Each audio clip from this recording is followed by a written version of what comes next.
पाकिस्तानचे माजी पंतप्रधान इम्रान खान आणि त्यांच्या पत्नीला शिक्षा सुनावली गेली आहे।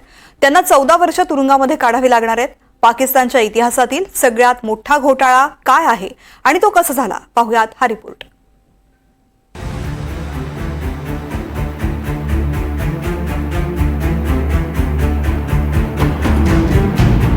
पाकिस्तानमध्ये पुन्हा एकदा इतिहासाची पुनरावृत्ती झाली आहे। पाकिस्तानचे माजी पंतप्रधान आणि तहरीक-ए-इन्साफ पक्षाचे प्रमुख इम्रान खान यांना पाकिस्तानी न्यायालयानं मोठी शिक्षा सुनावली आहे। अल कादिरी ट्रस्टशी संबंधित प्रकरणात इम्रान खान यांना 14 वर्षांचा तुरुंगवास भोगावा लागणार आहे, तर त्यांची पत्नी बुशरा हिलाही याच प्रकरणात दोषी ठरवत 7 वर्षांची शिक्षा झाली आहे। दोघांनाही 10 लाख आणि 5 लाख रुपयांचा दंड ठोठावण्यात आला।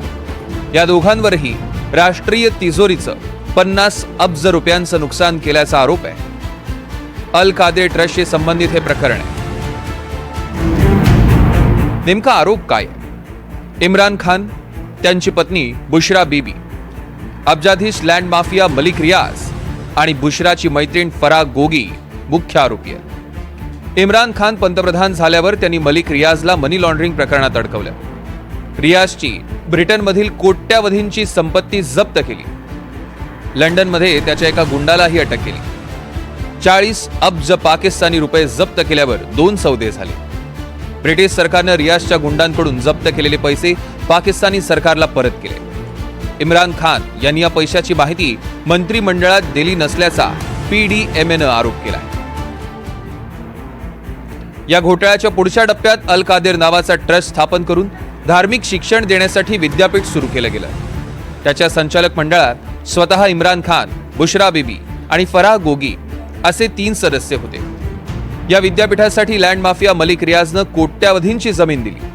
ही जमीन म्हणजे रियाजनं आपली सगळी प्रकरणं वगळण्यासाठी दिलेली लाच होती। शिवाय इम्रान यांच्या पत्नी बुशरा यांना हिऱ्याची अंगठीही भेट दिली। पाकिस्तानचे गृहमंत्री राणा सनाउल्ला यांनी पाकिस्तानच्या इतिहासातील हा सगळ्यात मोठा घोटाळा असल्याचं म्हटलं। सरकारी तिजोरीचं किमान 50 अब्ज रुपयांचं नुकसान झालंय, तरी सुद्धा 13 महिन्यात एकदाही इम्रान किंवा बुशरा चौकशीसाठी आली नाही। 3 वर्षात अल कादिर विद्यापीठात केवळ 32 विद्यार्थ्यांनी प्रवेश घेतला असं ते म्हणाले। मात्र घोटाळ्याचा आणि देशातील सर्वोच्च स्थानांवर असलेल्या व्यक्तींवर भ्रष्टाचाराचे आरोप होण्याची पाकिस्तानची ही काही पहिलीच वेळ नाही। याआधी पाकिस्तानातील बहुतांश पंतप्रधान, राजकीय अस्थिरता, राष्ट्रपतींनी पदच्युत करणं, लष्करी उठाव आणि न्यायालयीन निर्णय यामुळे आपला कार्यकाळ पूर्ण करू शकले नाही। बेनझीर भुट्टोंना त्यांच्या दोन्ही कार्यकाळात भ्रष्टाचाराच्या आरोपांवरून पदच्युत केलं गेलं, तर नवाज शरीफ 3 वेळा पंतप्रधान झाले, त्यांनाही पनामा पेपर प्रकरणात सत्ता गमवावी लागली। मात्र आरोप सिद्ध होऊन तुरुंगवास झालेले इम्रान खान पहिलेच माजी पंतप्रधान आहेत। खरं तर 9 मे 2023 मध्ये जेव्हा इम्रान खान यांना नाट्यमयरित्या अटक केली गेली, तेव्हा त्यांच्या तहरीक-ए-इन्साफ पक्षाच्या समर्थकांनी गोंधळ घातला होता। त्यावेळी सर्वोच्च न्यायालयाच्या निकालानं इम्रान यांना दिलासा दिला।